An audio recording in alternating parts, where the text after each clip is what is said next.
The first thing I want you guys to understand about fear is that when it spikes up, when fear rises up in and around your wealth and your money, you're on to something. So you are on the other side of fear lives abundance and freedom and wealth. When you cross over that, what happens is most of us run into fear, and then what do we do typically? We stop, and what do? We go back this way. We're like, I'm out of here, right? That's what most of us do. So the first thing I want to say is that when that fear spikes up, that's normal. I want to normalize that for you guys, okay? And it's what you do in that moment when that fear spikes up that will determine whether or not you create wealth. It'll determine whether you stay in your comfort zone. It'll determine whether you fund freedom for you and the things that you value. This individual was afraid they would lose the money, so he did a 180, just like most of us do. I've done it multiple times. I'll tell you a story about, it was actually the KW Green Bay building. I had it under contract. I had it under contract for $1,020,000. And it was the biggest purchase I've ever made. It was a big flip. It was very uncomfortable. I'd always been flipping houses, which was my comfort zone, because I made it my comfort zone. It wasn't always my comfort zone, but I made it my comfort zone. And then I went and I said, okay, we're going to move Keller Williams Green Bay. It was $1,020,000. And all of a sudden, I had the contract, because I didn't have to commit to it. It was just a contract. I had all sorts of outs in the contract. So I'm like, sign away, yeah, send it up. And then all of a sudden, it got closer and closer and closer to the deadline of me actually executing on that $1 million purchase. It was no different than a $100,000 house with just an extra zero. But fear spiked up. Guess what I did?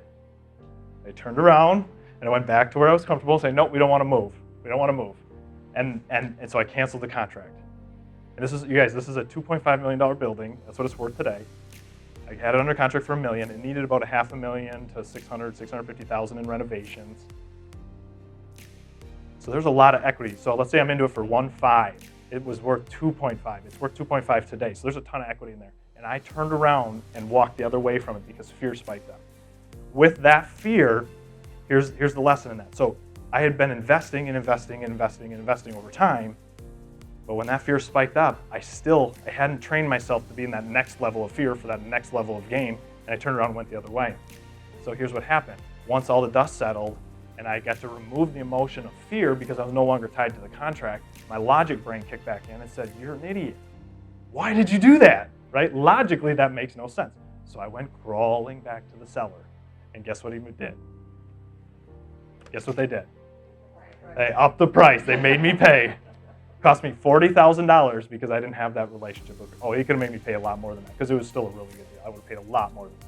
However, that's what they did because I couldn't control. It cost me it's a $40,000 lesson in fear that still spikes up to this day. So just the fact that you guys are in this class and that you're aware of it, when you go to make your first investments or your second investments or 10th investments, in my case, that was probably 100th investment, and it's still, that relationship with fear still shows up. So it's okay if it does. One thing I encourage people to do at that point is go talk to other people who aren't emotionally charged and emotionally involved in that deal, that are in the place that you want to be. I always tell people, don't ever take money advice from people that you wouldn't trade money places with. Don't take financial advice from people you wouldn't trade financial spots with. Does that make sense? If you want to become a pro bodybuilder, you should not take advice from a track coach. You should take advice from somebody who's a pro bodybuilder or who has developed pro bodybuilders in the past. Does that make sense? Our finances are the same thing.